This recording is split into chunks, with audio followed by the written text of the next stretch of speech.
Start with class. We're down to the last part of our discussion on investments, other accounting issues. Let's start with reclassification. Sir, tuwing kailan tayo pwede mag-reclassify? Whenever there is a change in business model. If you remember, ito yung business model. Okay? So for example, original business model natin is hold to collect, and then nag-change tayo to hold to collect and sell. We can reclassify from amortized cost into FVOCI. So for example, original business model natin is hold to collect and sell. Nag-change tayo to held for trading. We can reclassify from FVOCI to FVPL, and so on and so forth. Now, it's important to note that reclassification only applies to debt securities. Okay? Debt securities lang. So, ibig sabihin, class, reclassification is not allowed. Lagay ko dito, NA for equity securities. Okay? Not applicable yan for equity securities. And not applicable din yan for those that are irrevocable. Sir, ano yung irrevocable? If you remember, pag FVOCI by election and fair value option, pag napili mo yan, irrevocable yan. Wala nang bawian. Therefore, hindi mo rin pwedeng i-reclassify. So again, reclassification is only allowed to debt securities. Not applicable yan to equity securities and those that are irrevocable. Now, isa-summarize natin sa table na to yung rules on reclassification. So listen very carefully. Ito yung from, ito yung to. Start muna tayo. From amortized cost, i-reclassify natin into FVOCI. So, maglalagay ako ng journal entry para mas ma-visualize nyo. Entry, to reclassify amortized cost to FVOCI, debit FVOCI, credit amortized cost at fair value.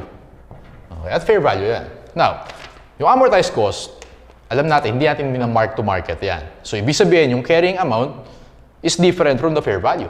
Okay, so maglagay tayo ng figures. Let's say, carrying amount is 100 pesos and then fair value is 120. Okay? So, debit FVOCI, credit amortized cost at fair value, so this is 120. Yung difference nila, difference between fair value versus the carrying amount na 20 pesos, i-charge natin yan, i-charge natin yan as unrealized gain or loss in the other comprehensive income or OCI. Okay? So again, kapag amortized cost to FVOCI, at fair value yan. Difference between the carrying amount and fair value, i-charge mo yan sa OCI. Okay? Now, since debt security yan, i-amortize natin yan. Okay? Amortize mo using the old effective rate or old effective interest rate. Okay? From amortized cost to FVPL, ano naman yung rules? Debit, FVPL, credit, amortized cost, at fair value. At fair value din yan. Okay? In this case, 120. Now, since amortized cost yan, hindi ka nagba-mark to market, and then fair value, different yung fair value and carrying amount. The difference between fair value and carrying amount, this time, isi-charge mo naman yan sa P&L. Okay? And since FVPL na siya ngayon, tanda mo, not subject to amortization yan. Not subject to amortization. Kung maalala nyo, class, kapag FVPL, hindi natin ina-amortize kasi short term lang yan. So, walang sense sa i-amortize pa yung FVPL. So, okay na tayo. From amortized cost to FVOCI and amortized cost to FVPL. Okay? Now, dito naman tayo kay FVOCI. FVOCI to amortized cost. Ano naman, sir, yung rules yan? Debit, amortized cost, credit, FVOCI, at fair value. Actually, class, lahat yan at fair value. Pag nag-reclassify ka, fair value, fair value, fair value, lahat fair value. Okay? According to the standards, tama ba ang pinanggalingan is FVOCI? Therefore, may balance yung unrealized gain or loss OCI natin. Tama? Sabi sa standards, i-remove daw natin yan. I-remove natin. And then, according to the standards, as if amortized cost from day 1. Okay? So, pag nag-reclassify daw tayo from FVOCI to amortized cost, tanggalin mo yung balance ng UGL OCI. Tatanggalin mo yan. And it's as if amortized cost from day 1. It's as if hindi siya naging FVOCI in the first place. Okay? And then mag-amortize tayo using the old effective interest rate. Old pa rin yung gagamitin mo dyan. Actually, ito lang yung kakaiba. No? Everything else, very easy lang naman yan. FVOCI to FVPL, debit FVPL, credit FVOCI, at fair value. Okay? So, walang problema yan kasi fair value, naging fair value. So FVOCI at fair value yan, FVPL at fair value, walang problema. Okay? So magpareho lang sila at fair value. Now, ang mangyayari dyan, subsequent, yung balance ng UGL OCI, okay, kasi ang pinanggalingan mo dito is FVOCI. So may balance yung UGL OCI mo. I-charge mo na yan sa P&L. Okay? Last one. Paano naman sir kapag galing ng FVPL? FVPL to amortized cost, entry natin, debit, amortized cost, credit FVPL always at fair value. Okay? Since amortized cost na yan, pwede ka na mag-amortize. Okay? Gagamitin natin dito is the new effective interest rate. So magkakaroon ka ng bagong rate kapag galing sa FVPL. Okay? And then last one, FVPL to FVOCI, debit FVOCI, credit FVPL at fair value. And again, pwede ka na mag-amortize using the new effective interest rate. So again, pag galing FVPL, new effective rate gagamitin mo. Kapag galing sa iba, old effective rate yung gagamitin natin. Okay, so ito yung mga rules sa ating class on reclassification. Let's go to, apply natin yan, main problem number 7. Go to main problem number 7. Okay, main problem number 7. Let's read. On December 31, 2020, Katrina Company purchased marketable equity securities as a temporary investment held for trading. Pag held for trading, FVPL yan. Okay? Pertinent data are as follows. Meron tayong 3 securities, ABC, meron cost, and market value. Total nga natin class yung cost or yung carrying amount. 39,000 plus 50,000 plus 96,000. Total natin ang carrying amount is 185,000.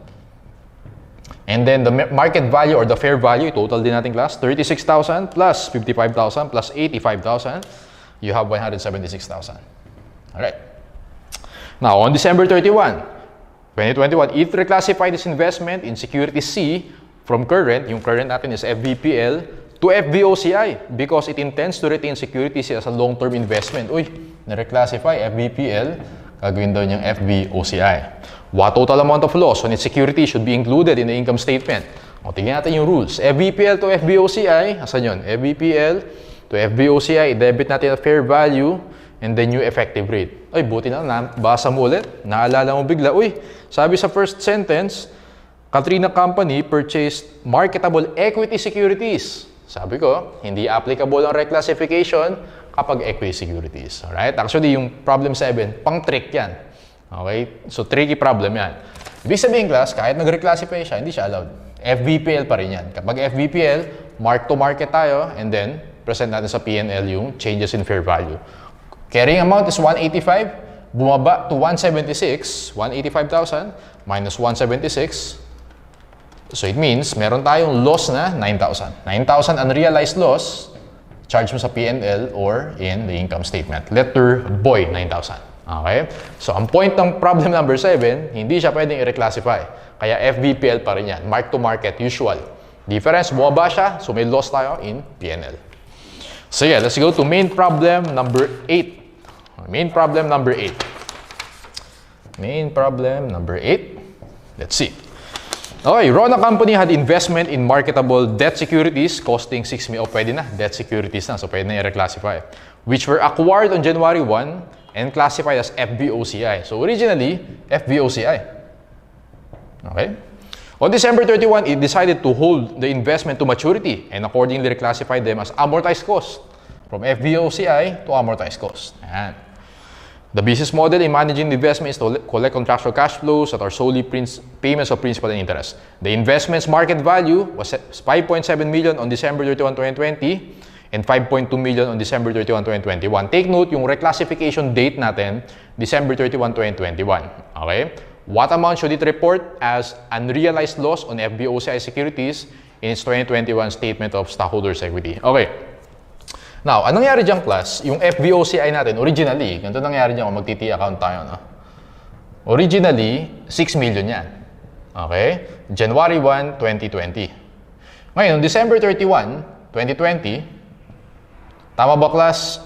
Naging 5.7 million. Tama? So, ibig sabihin, bumaba. So, meron tayong unrealized loss na 6 million, naging 5.7, 300,000. Unrealized loss yan. Okay? Ngayon, nag-reclassify ka 1 year after, December 31, 2021. 21. How much yung market value? 5.2 million. 5.2 million. Bumaba na naman. Meron na naman tayong unrealized loss na 500,000. Okay, so ganyan nangyari kung iti-account natin. Sabi niyang class, what amount should it report as unrealized loss on FVOCI in its statement of stockholders' equity? FVOCI, ginawang amortized cost. FVOCI, ginawang amortized cost. So ito yung rules na mag-apply. Sabi niyang class, standards, explicit. I-measure muna natin at fair value. Okay, so therefore, kung lalagyan mo ng entry yan, debit amortized cost, credit FVOCI, fair value is 5.2 million. Okay, 5.2 million yan. Now, sabi dyan, i-remove na daw. I-remove yung UGL OCI. O siguro, pwedeng i-charge mo yun sa retained earnings. So, kaya sa P&L. Basta sabi, i-remove mo daw. Yun yung sabi sa standards. Therefore, ang sagot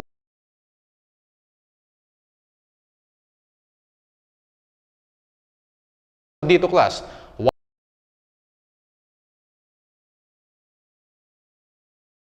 what amount should it report as unrealized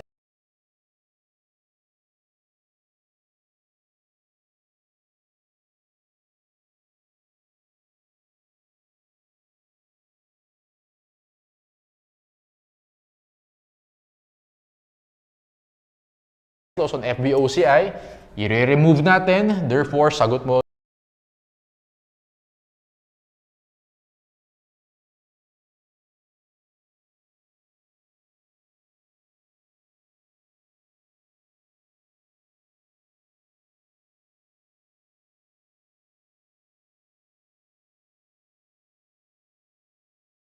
zero. Dog yung sagot mo dyan.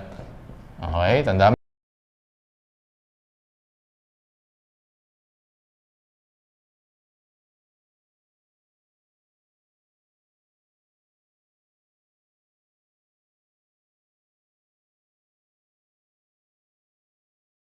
Yan, dog yan. Ngayong class, iba naman ang sagot kapag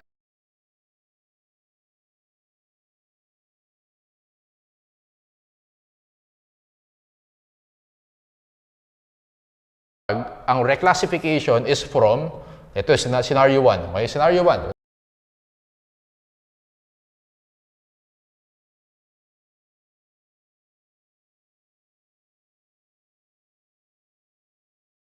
Yun yung given natin.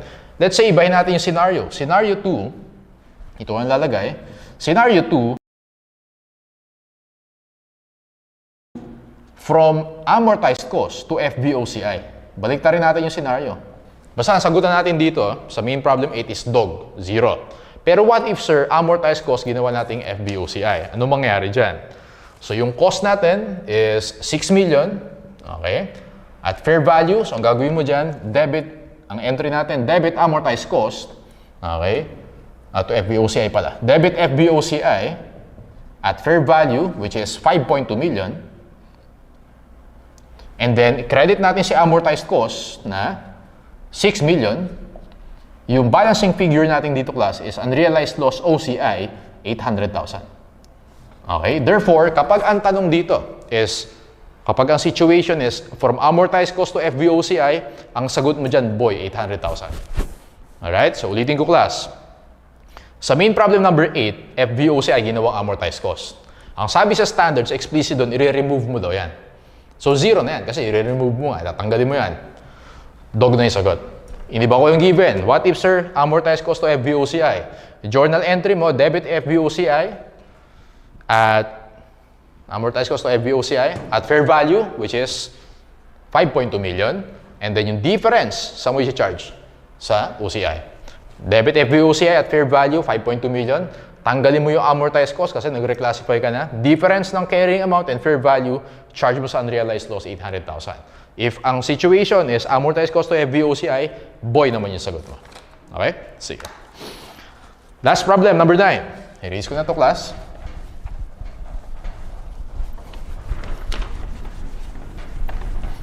Okay, number 9. Sige. On January 1, 2019, Rosali Company purchased 5,000 of the 1 million face value, 12% bonds for 5.5 million. The bonds mature on January 1, 2024. Okay, pay interest. Business model is to collect contractual cash flows that are solely payments of principal and interest. Okay, the investment is appropriately classified as part of the company's investment in bonds and other securities. Sige, so amortized cost siya. Okay? Main problem number 9, amortized cost originally.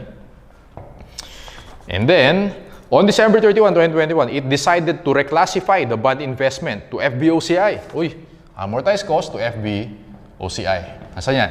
Amortized cost to FVOCI. Debit mo at fair value. Okay, difference ng carrying amount and fair value, charge mo sa OCI. Yun lang yung rules niya. Okay, it decided to reclassify the bond investment and change the business model to sell the bonds in the open market. Yun yung FVOCI. The market value of the bond, 6 million. In its December 31 balance sheet, what should it report as unrealized gain? Actually, class, kulang yung given, no? Kasi walang binigay na effective rate, no? Idagdag mo na lang sa given, okay? Let's assume the carrying amount of the amortized cost on December 31, 2021 is 5.2 million. Idagdag mo na lang sa given, no? Kasi dapat i-amortize pa natin yan. Walang effective rate, di ka makapag-amortize. Ilagay mo na lang dyan sa last sentence, the carrying amount of the amortized cost on December 31, 2021 is 5.2 million. Okay? Kung lalagyan ko ng journal entry yan, the journal entry of the date of reclassification, December 31, 2021, debit FVOCI at fair value. Nasaan yung fair value dito, class? Nakalagay sa second to the last sentence, 6 million. Credit amortized cost, sabi ko yung carrying amount is 5.2 million. Credit unrealized gain, OCI, 800,000. Therefore, ang sagot natin dito, in its December 31 balance sheet, what should it report as unrealized gain? Letter A, 800,000. Pinalo ko lang to. I-debit natin at fair value, difference between fair value and carrying amount, charge mo sa OCI. Ayun, sinarge mo sa OCI. Okay? Dagdag mo lang sa given to, class, ha? Ayan. So, answer natin, letter A for number 9. Let's proceed to theory number 32. Okay, yun yung mga related na reclassifications. Theory number 32. So, sulat mo dyan, class. Erase ko na to. Sagot naman tayo sa theory, no? Number 32. Theory 32. Okay. 33, 34, 35. Yan muna. Let's see. 32. Transfers between categories. Punta ka dun sa boy. Are accounted for at fair value. Lahat yan. Dinedebit natin. Fair value lahat yan. Okay? So, answer natin dyan, boy for number 32. Number 33, when a debt investment at amortized cost is reclassified to FVPL. Amortized cost to FVPL. The difference between the previously carrying amount and fair value, saan natin i-charge? P&L. Okay, tatandaan mo lang yan. Letter A. Number 34, which statement is true when a debt investment at FVPL is reclassified into amortized cost? Okay, ito siya. Tingnan natin yung true. The new carrying amount is equal to fair value. True yan. A new effective rate must be computed. A new AR. Tama din yan. Interest income is determined using the effective interest method. Tama din yan. Kasi pag amortization table ka, based sa effective rate yung interest income mo. So, dog yung sagot natin. All of this are true. Number 35, which is not true. Alin daw yung mali? When a debt investment, amortized cost is reclassified to FVOCI. Amortized cost to FVOCI. Okay. The debt investment is measured at fair value. Laging fair value yan. Tama yan. B, the difference between the previous carrying amount at the date of reclassification is recognized in OCI. Ayun, OCI. Tama din yan. A new effective rate must be computed. Uy, mali. Old effective rate. Ayun, false yan. So, yung dog, interest income is computed using effective rate. Tama din yan. Or effective interest method. So, let's go to number 36, 37, 38. Okay, 36. Which statement is true when a debt investment at FVOCI is reclassified into amortized cost? Ito. The fair value at the date of reclassification becomes a new carrying amount at fair value. Tama. Boy, the cumulative gain or loss previously recognized in OCI is removed from equity and adjusted against the fair value. Okay, remove. Letter C, the original effective rate is not adjusted. Old effective rate. Tama din yan. Dog for number 36. 37, which statement is true? When a debt investment FVPL is reclassified to FVOCI. Ito siya. The new carrying amount is equal to fair value. Yes. A new effective rate. Yes. Interest income is determined using the effective interest method. Yes. Dog for number 37. 38, which statement is not true when reclassified from FVOCI to FVPL. Ito. The financial asset continues to be measured at fair value. Tama. The fair value becomes the carrying amount. Tama din yan. The cumulative gains recognized in profit or loss. Tama din yan. Interest income is computed using the effective interest method. Hindi ka mag-amortize kapag FVPL. Kaya mali yung dog. Okay? Hindi applicable yung effective interest method dyan. Again, pag FVPL, we do not amortize. So, which is not true, dog yung sagot natin for number 38. Alright. So, ayan. Yun yung first issue natin, other accounting issue natin about reclassification. Now, mabilis lang class.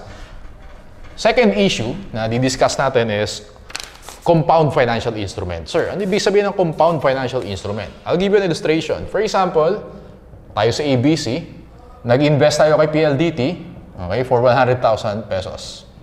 Now, si PLDT nag-issue sa atin ng bonds. And then, sinamahan niya ng stock rights. Bonds na may stock rights. Pwede yun. No? Bonds na may stock rights. So, yung bonds, considered yan as liability. Pero yung stock rights, equity yan. Tama? Ang tawag natin dyan, kapag meron kang isang instrument, yung isa liability, isang instrument lang yan, pero may liability and equity component, ang tawag natin dyan, compound financial instrument. Okay? Ano yung accounting for the compound financial instrument? Yung 100,000 na binayad natin na yan. Okay? Yan yung compound financial instrument. CFI na lang. Yung 100,000 na yan, kailangan nating i-allocate dun sa liability component and equity component. Okay? Ang gagawin ko dyan, class, according to the standards, ang priority mo is the liability. So, meron kang, para dun sa bonds, no? In liability, at fair value. At fair value yan. Kung ano yung fair value ng bonds, yun yung allocate mo. And then, yung equity naman, class, yung stock rights, tanda mo, lagi siyang residual. Okay, so for example, 100,000 yung buo. Tama? Yung buong instrument, 100,000. Let's say ang fair value ng bonds, 90. So, ibig sabihin, 100 minus 90, residual lagi yung equity. 10,000 yan. Ganun ang mangyayari dyan. Okay, so magiging entry mo, debit investment in bonds, 90,000. Debit stock rights, 10,000.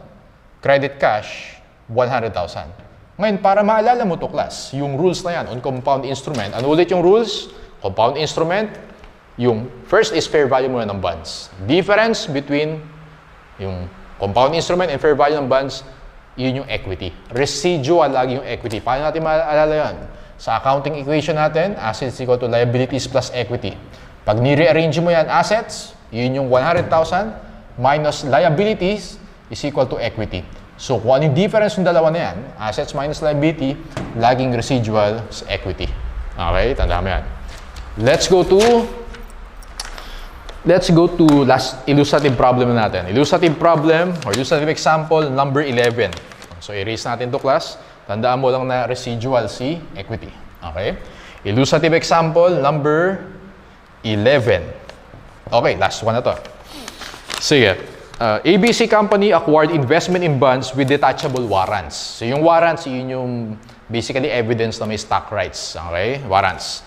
For 1,050,000. So, merong bonds. Yung bonds is a liability component and then yung warrants, equity yan. Kaya, this is a compound financial instrument. So, yung compound financial instrument is worth 1,050,000. So, again, kailangan i-allocate natin siya dun sa liability and equity component or debt and equity component. Okay? Sige, so let's see. The bonds have a face amount of 1 million. Without the detachable warrants, the bonds are selling at 950. Kung wala daw yung warrants, 950 yung bonds. So, ibig sabihin, yung liability, 950. Sabi ko, class, yung equity laging residual. So, 1,050,000 minus 950, yung equity natin or just para sa warrants, 100,000. Gets? Okay. Sige. The ABC's business model requires debt instruments to be measured at amortized cost. So, ito, amortized cost, to. Ito naman at fair value. Yung stock rights, lagi namang fair value yan, no? So, tingnan natin. Requirement, prepare the journal entry on the date of acquisition. Journal entry natin, debit, financial asset at amortized cost. Okay, yun yung bonds natin, 950,000. Debit stock rights, 100,000. Credit cash, 1,050,000. O yan, yun yung entry natin. Letter B, Prepare the journal entry assuming the detachable warrants are subsequently sold for 120. Binenta daw to. Debit cash, 120,000. Credit stock rights, 100,000. Credit gain on sale, 20,000. Okay yan, binenta, hindi yan. And then, letter C, prepare the journal entry assuming that detachable warrants expired. Nag-expire, hindi mo in-exercise, hindi mo rin binenta. Debit loss on expiration, credit stock rights, 100,000. So, ayan. Actually, ito lang important, no? Yung letter A na yan. So, para pag compound financial instrument, priority liability. Pag equity, residual lagi yan. Let's go to theory number 22. Theory number 22. Okay, punta tayo doon class. Theory number 22. Ayan. So, lagay ko dito, theory 22. Ayan, yan kasi yung compound financial instrument, no? Theory number 22. How are the proceeds from issuing a compound instrument allocated between liability and equity? Punta ka dun sa boy. First, the liability component is measured at fair value. And then the remainder is allocated to equity, residual. Okay? Boy, ang gagawin mo dyan. And then, punta ka dun sa theory number 30. Jump tayo sa theory number 30. Okay? I think related din yan. Sagutan na rin natin yan. Hybrid instruments. Sir, ano ibig sabihin ng hybrid? Yun lang din yan. Compound financial instrument. Ibang term dyan is hybrid, no? Hybrid instruments must be accounted for. Punta ka dun sa boy. Yung hybrid instruments must be accounted for amortized cost, FVPL, or FVOCI. Okay, pwede yan.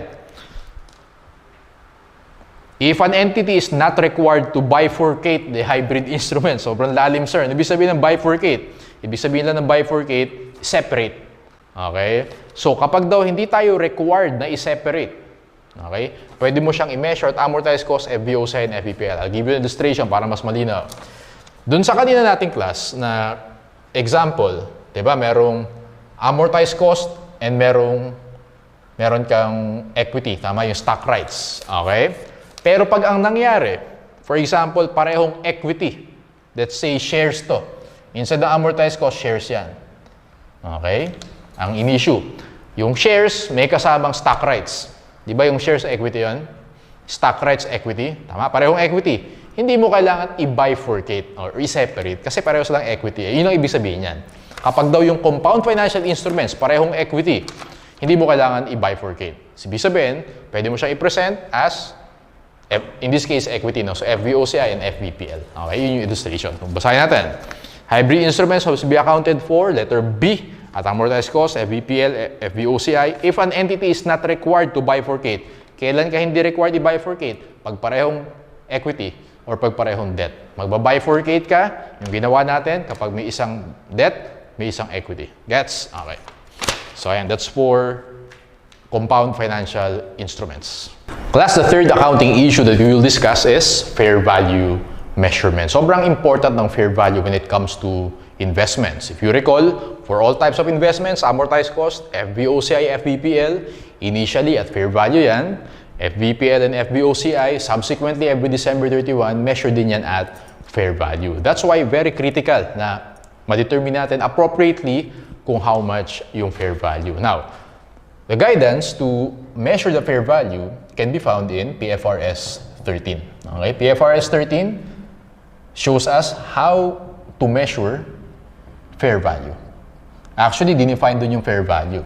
As defined in PFRS 13, the fair value is the price that would be received to sell an asset. Okay, actually yung keywords dito, yung to sell. Yung fair value daw, yun daw yung amount na marireceive mo pag binenta mo yung asset today. Okay? Kaya ang ibang tawag sa fair value is exit price. Siyempre, ibebenta mo, di ba? So, i-exit mo. Okay, again, fair value daw is the exit price. Now, saan natin malalaman yung fair value or the exit price? From the principal market. Okay, so medyo malalim. So let's have an illustration para mas madali maintindihan. For example, class, bumili tayo ng 1,000 shares of PLDT. Yan, gusto natin malaman kung how much yung fair value ng 1,000 shares na yan. Kasi syempre, pe-present natin every December 31 at fair value. Let's say, FVOCI or FBPL yan. Okay?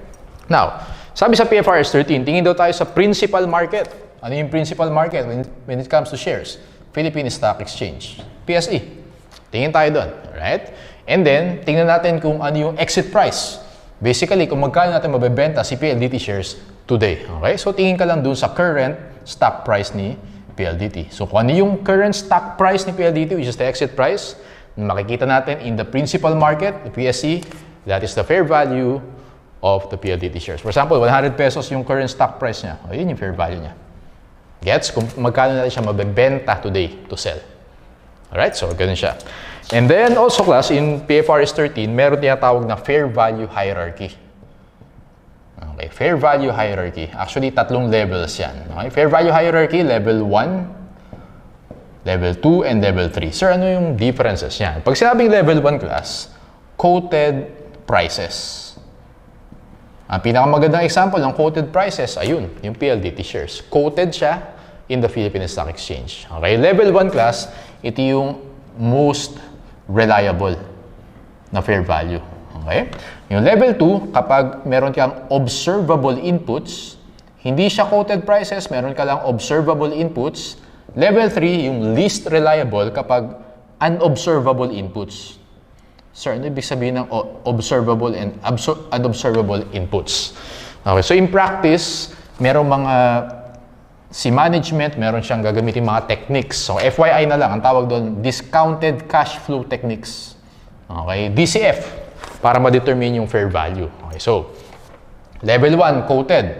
Pinakamagandang example yan, yun nasa stock exchange. Okay, level 2, unobservable. Level 3, unobservable. Okay, level 3, yung least reliable na fair value yan. Sir, ano ibig sabihin ng observable inputs and unobservable inputs? For example, class, meron tayong land. Ayan, may land tayo. Gusto natin malaman yung fair value niyan. Hindi natin alam, no? Yung land natin is, let's say, 200 square meters. 200 square meters. Okay. And then, meron tayong katabi na land. Adjacent sa atin, same exact size. 200 square meters. Tapos, nabenta recently. Okay, binenta. 5 million pesos. So, pwede nating sabihin na yung land natin is also 5 million pesos. Yung fair value of our land is also 5 million. Ang tawag natin doon, class, observable inputs. Gets ba yun? Na-observe natin. Hindi quoted, hindi siya quoted sa stock exchange, pero na-observe natin. Pag hindi quoted, pag walang observable inputs, ang tawag doon, unobservable. Yun yung yun yung least reliable type of fair value. Level 1, level 2, level 3. Okay, so yun lang. Let's go to puro theory na lang to, class. So, mabilis na lang yan. Number 23. Okay, theory 23. So, dito ko na nalagay. Okay, theory 23. Sige. So, let's read. PFRS 13 on fair value measurement sets the rules on how to measure. Okay? Yan yung guidance ng PFRS 13. Letter A yung sagot mo dyan. One only. How to measure fair value. Jump tayo, class, dun sa number 43. Jump muna tayo kasi mas related yun. Jump tayo sa 43. Theory 43. Under PFRS 13, the fair value of an asset or liability is measured as, punta ka dun sa DOG. Okay? The price that would be received when selling an asset. And actually, ito yung complete definition of fair value, no? Or paid when transferring a liability in an orderly transaction between market participants. Shinorten ko lang. O basta, ang point is, yung fair value daw, exit price yan. Number 43, DOG yung sagot natin dyan. Okay, so continue tayo. Number 24. Which of the following describes a principal market for establishing the fair value? Punta ka dun sa DOG, the market that has the greatest volume and level of activity. Pinakamaganda example dyan, yung stock market. Everyday may nagte-trade dyan.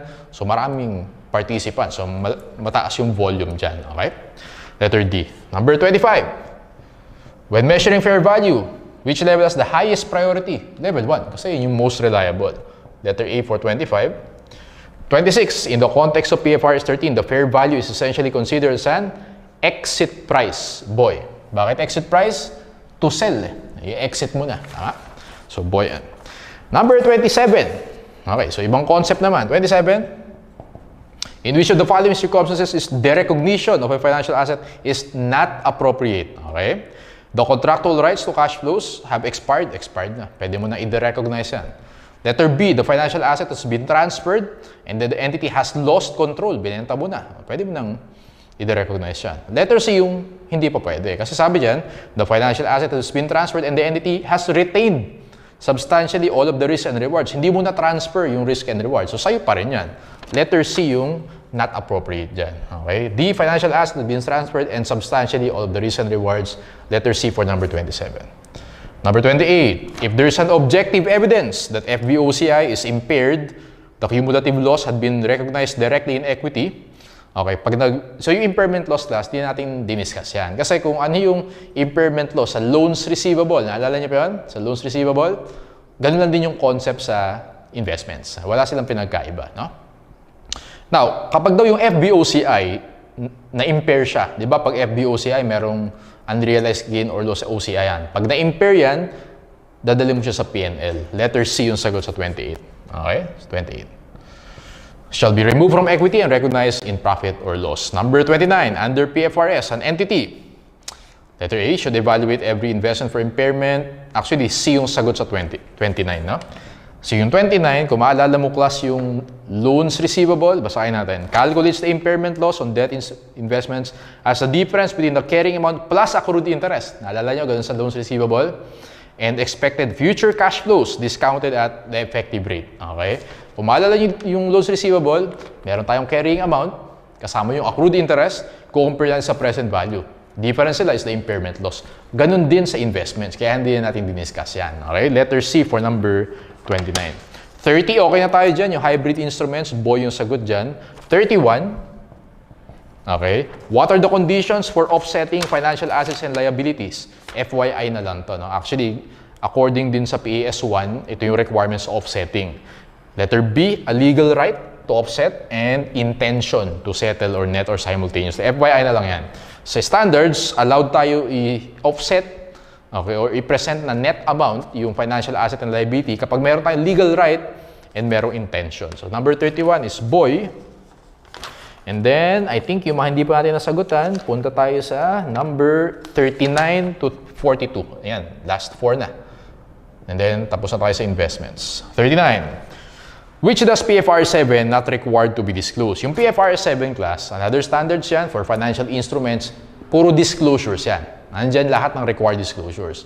PFR 7. Tignan natin yung choices. Qualitative and quantitative information about credit risk, kasama yan.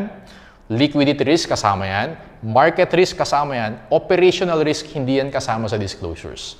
Okay, FYI na lang. Dog for number 39. Isa-isay natin kung ano ibig sabihin ng mga risk na yan.